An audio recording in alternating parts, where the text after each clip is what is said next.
Are you ready? Whatever questions you guys want answered today, that's what this thing is about. This is your experience today, guys, and it's my job to make every one of you guys have a pretty good experience. Yeah, we're going to open the floor up for a Q&A as well, guys. But I did want to ask you one personal question for me before we hand it over to these great fans that are listening. I asked Road Dogg and Billy Dunn the same question, and I actually thought of it because I wanted to ask you, but I threw it to them too. I've been a lifelong fan. I was born in another country and then came here when I was very young, but I discovered wrestling at an early age. It's all I've ever wanted to do. And guys like you that are bona fide legends, you guys have been immortalized, not only by merchandise and videotape and archives, but in the hearts and minds and the influence you guys have made on everybody here. These people wouldn't be sitting here if you hadn't impacted their lives the way that you have, the way you have impacted my life. As an entertainer, a human being, you are a wrestler, you are an author, you are a television star, you are a podcaster. What does it feel like to fans who adore you, to someone who's on a much lower scale who looks up to guys like you? How does it feel to know that you exist right here, sitting next to me in that role that has played such an intricate part in the fandom and motivation for people? You know what, it's crazy. I mean, that was a lot.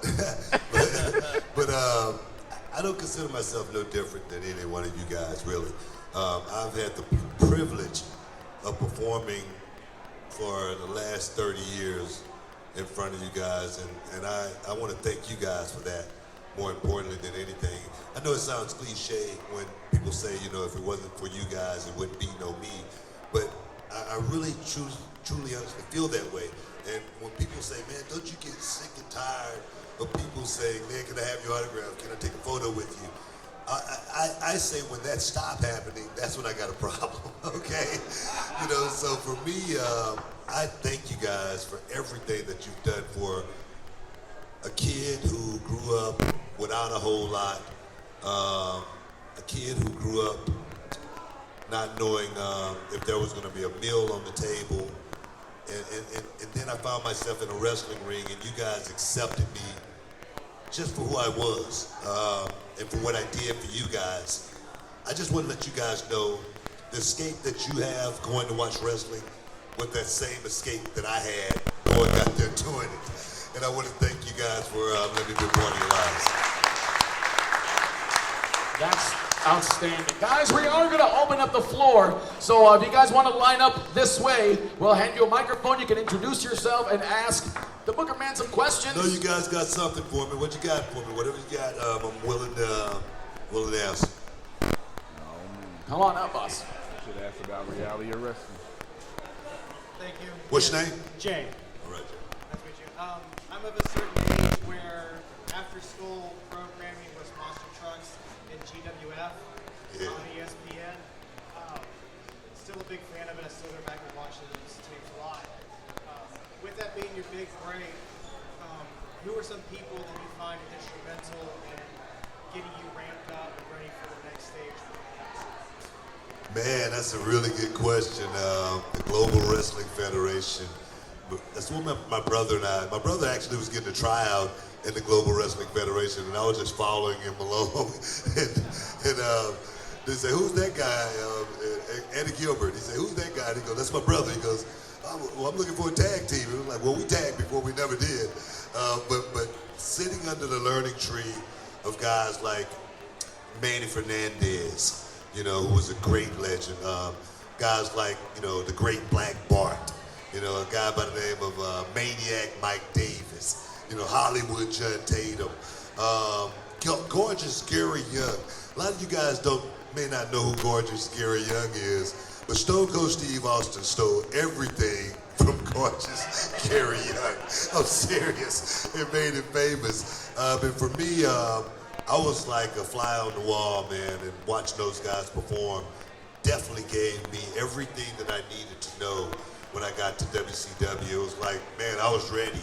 And I had so many of those guys pushing for my brother and I to get to that next level. And I appreciate those guys, man. I'm actually going to be honoring, I was going to be doing it over the WrestleMania week, but kind of fell through. But we're going to be honoring Black Bart here pretty soon, just because, man, that guy did so much for me, just sitting in the back seat, giving me knowledge when we were going to the next town. So, yeah, man, it was some of my best days. Hey, Buck, just also want to thank you for being so cool today. It's been an honor to just hang out with you a little bit today. My first Nitro ever was the night after you became world champion, and you defended against Mike Awesome in a great match. Can you describe what you were feeling that night as you're about to walk out for the first time ever as world champion, and what that meant to you personally? Yeah, it was scary. You know, because I never saw myself as the world champion or anything like that. I never dreamt of being the world champion. I just wanted to be the best wrestler. I just wanted to be the best wrestler in the locker room. I always tell the guys, before I was ever champion, I would tell the guys, I'm one of the top 5 workers in the world. And it was like a joke, but I believed it. And then I remember one day a guy by the name of Gary Capetta, it was after one of the shows, he said, "But one day you're going to be the world champion." And I go, "Man, you get out of here, you're crazy." And then when it happened, I must say, there was a lot of thought going on in my head, wondering if the fans were really going to accept me as the world champion. It had been many, many years since a black person had won the world championship. Ron Simmons actually was before me, and I wondered if the fans were actually going to accept me in that role. And I remember going to my hotel room that night after I won, and I just held the belt, and I sat on the edge of my bed for like 30 minutes. Then I finally, laid back, and I finally went to sleep. And I didn't even party that night or anything. And then I got up the next day, and I realized, man, everybody had went out and partied for me. You know what I mean? Everybody was drunk. I was like, a high, like, man, Booker T won, man.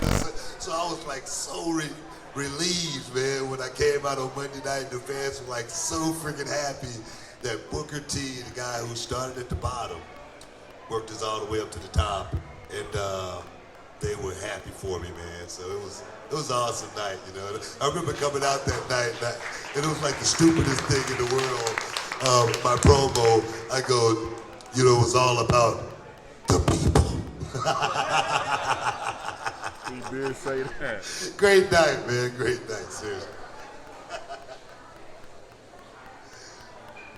Hey Booker, how are you? Good. So my main question for you is, with King of the Ring coming up next year, do you think, as the They should just scrap the whole tournament. They should just scrap it. But if they didn't scrap it, do you think the King of the Ring winner should go for a mid-card title, a world title, to make it mean something like you did? Well, it's hard to put someone in that position. People, don't really realize, being the King of the Ring, it's kind of like a double-edged sword. It could be like an asterisk on your career. Like you was a clown, you know what I mean? You were a fool. You were out there just to make fun, But for me, becoming King of the Ring, I felt like it was a moment to become the greatest king that the business had ever seen. It make it special, make people feel something. And I always said, after me, I don't think there will ever be another king that could actually play that role properly. I really don't. I'm not just putting myself over or anything. But when I became king, I ruled the SmackDown Kingdom with an iron fist. I really made those peasants bow down and respect King Booker by brute force alone. And I just don't think it's going to be anybody else going to be able to come along and play that role. And I think they should scrap the King of the Ring tournament going forward forevermore. Look, if I could piggyback off that, there's an old saying that, sometimes the title makes the wrestler, but there's times where the wrestler makes the title. And you won the King of the Ring after you had already been established. There's guys that won it, that used it to propel themselves.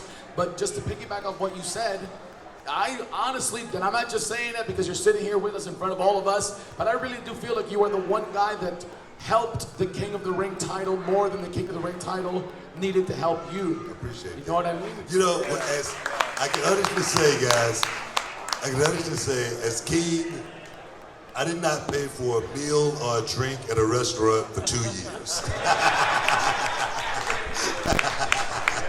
It was great. I swear, man. We got that cake. Thank you. All right, we got time for a couple more questions, guys. Hey Booker, my question was, around 1997, they started to have you on a singles push. Now you came in with your brother Stevie Ray. He got you into the business. How was that emotionally on you when they broke to you? Like, look, we want to put you on the singles to the television title, you know, and beyond.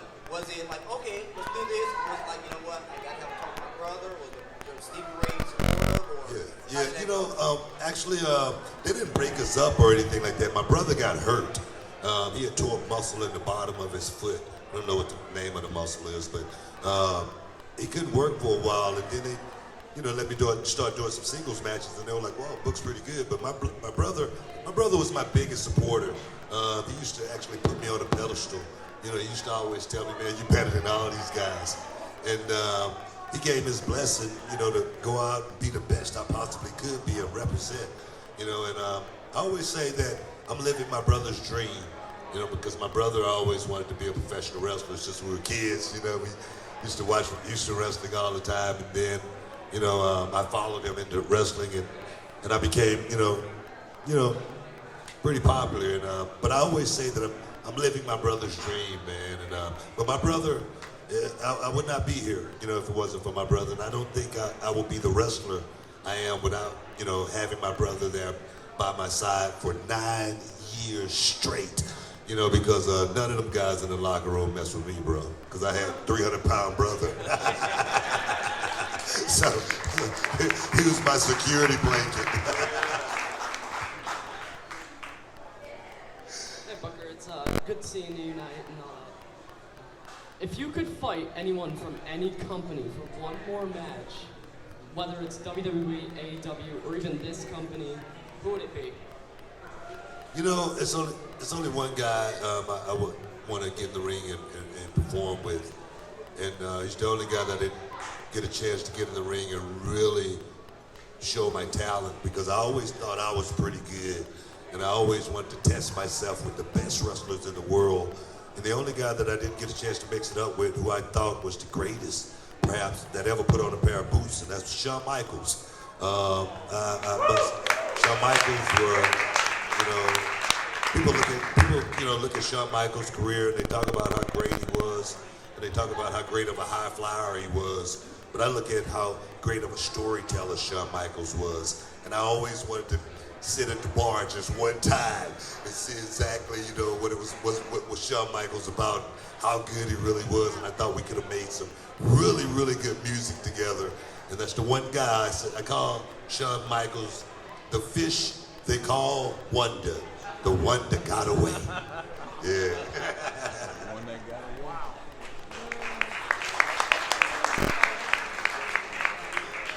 What up, sweetheart? My question is, when you collabed with Bad Bunny to do Booker T, did he ask you or did you ask him? Bad Bunny video, man. That's crazy, right? That's what wrestling used to be back in the day, and I think it still is in some aspects. Wrestling, for me, has always been about making fans feel a certain way inside. You know, watching it is one thing, but feeling a certain way inside, like making your heart beat. It's like kissing your first girlfriend, and it was a certain song was on, and then you're 40 or 50 years old, and that song come on, and you go, oh man, I remember that. That was pretty cool, you know. And, you know, you remember that, you know. So for me, I thought about trying to translate that way with my wrestling fans. And you got to understand, Bad Bunny was a kid who didn't even speak English when he was watching me. He didn't even speak English, but he related with me. I made him feel a certain way when he watched me, you know. So for me, I'm like so humbled. A guy like that who's so big right now, still keeping someone like me relevant But for him to make a phone call to me and say, man, I respect you so much, man. I want to write a song about you and I want you to be in the video. I'm like, it's just crazy, you know what I mean? So it's all about making fans feel a certain way, and that's the way you really make a connection. And I think I did that pretty good in my career. Yeah. But he called me. Yeah, Booker T. Yeah, like he didn't speak very good English either. I had to translate it. But it's still to this day. But he still represents Booker T. So that's pretty cool. Actually, he came to Houston. He was in concert. And some of my boys, they sent me the video, and he came out and boom, and did my song. And the whole crowd just went crazy, you know. And I was like, man, that's freaking awesome, you know. So yeah, it's a great time, great time. All right, guys, we got one last question. Hey, Booker, how are you? Good, man. So you said to yourself earlier, you came from nothing to something, and I just wanted to know what do you most attribute to your success now that you're multifaceted across multiple platforms and you're recognized worldwide? And also, how does that success, did it ever get to your head? Did it ever kind of put blinders on your eyes? And what would you kind of, in advice, give to people for wanting to be successful in their own lives? Oh, man, how did I, you know, get to this point? Little bitty things, you know, like I said, I come from humble beginnings, you know, but, and I got in trouble. I ended up going to prison. I lost my mom, you know, when I was 14. Ended up mother teaching me like the smallest little bitty things, you know, like, please, thank you, yes, ma'am, no, sir. She's like, you know, they used to call me Junior. She's, Junior, that would take you so far in life, you know. Just like coming out here today, like earlier today, I was like so pissed off. I was so mad. I like just wanted to just break something, right? But you guys will never know that, you know, because this is not my experience. This is your experience. I'm gonna make sure you guys have a good experience. You're not gonna leave here and say, man, Book was an asshole. Man, you're gonna say, man, Book was cool, man. Like, man, it was awesome, you know what I mean? And that's my job to do that. My mother always taught me, it doesn't cost you anything to be nice to people, okay? It doesn't cost you anything to, you know, make somebody else's day a little bit brighter, you know? So those are the small little bitty things that have taken me through this life and then through this business. For me, not to get a big head, not to look in the mirror and wink at myself and go, you the man, you know, it's a job, you know what I mean? And that job can be here today and it could be gone tomorrow. So you just gotta keep putting in the work. You gotta keep putting in the work every day. Every day you wake up, you just gotta keep putting in the work. And that's, you know, my little piece of advice. Guys, he's a Hall of Famer. He's a multiple-time champion, but he is also giving back to the wrestling business in the purest way because, Book, you have a training school and you have a promotion. Yes. And not only do we have some of your students here with us who we're going to bring out on stage, but they're actually competing in our final block of live professional wrestling action. Book, why don't you tell everybody about the school, the promotion, and these guys that are going to join us on stage? Oh, man, Reality of Wrestling, if you guys haven't subscribed, you guys better subscribe to Reality of Wrestling. Do it now. We're trying to close in on 600,000 here pretty soon. And it's all about trying to just give the young wrestler of today a springboard into getting into this. Going on a journey, having camaraderie that's going to be lifetime. And then if they do have that talent to make it to the next level, Reality of Wrestling is the perfect place for them, you know, because we teach young guys, you know, not just about how to make it in the ring, but how to make it in the locker room. We give them every little ounce of knowledge that they're going to need to actually navigate their way through these landmines in professional wrestling, because there again, you know, it's about the structure, the learning. And today when I watch a lot of, you know, like independent wrestling, a lot of young guys out there just trying to figure it out. For a young guy to really understand and know what this business is about, they got to get taught it and taught it properly. And I say that because I know 100% if I didn't have those names that I was talking to you about earlier, the Manny Fernandezes, the Black Barts of the world, I would not, Scott Casey, let me definitely give him some props. I would definitely not have been on the right track from the beginning, and that's what reality of wrestling is truly all about. If you got some young guys that's, headed down to Texas way, 16 and up, make sure they check out Reality of Wrestling. You can check it out on YouTube every week. We got different shows come out every Sunday. So join the row and be a part of it. I mean, as far as the students go, as far as the tag team, perhaps, of the year heading into it on the independent scene, Culture Inc. Is going to be on the card tonight. You definitely want to check these guys out. Come on out, guys. Where my guys at? What are in? Where my guys? Give it up for Coach Inc. Let me move down one. What? Look here. Y'all ready? Y'all ready to get this done? Y'all ready to whoop somebody's ass? That's what wrestling is all about. What? Where's my energy at, guys? Give me some. There we go. Tonight, in our final block of wrestling, Culture Inc., you guys will be taking on La Sangre a little bit later on tonight. We want to thank everybody who came out to ask questions, who went to Booker T's booth and bought merchandise and took pictures. We are going to take one giant selfie together right here on the floor in front of the whole crowd. So, Book, is that cool with you? We're going to get everybody in the background in it. So, guys, give it up for Culture Inc. and Booker T. Thank you, guys. I love wrestling, and you love wrestling, then we.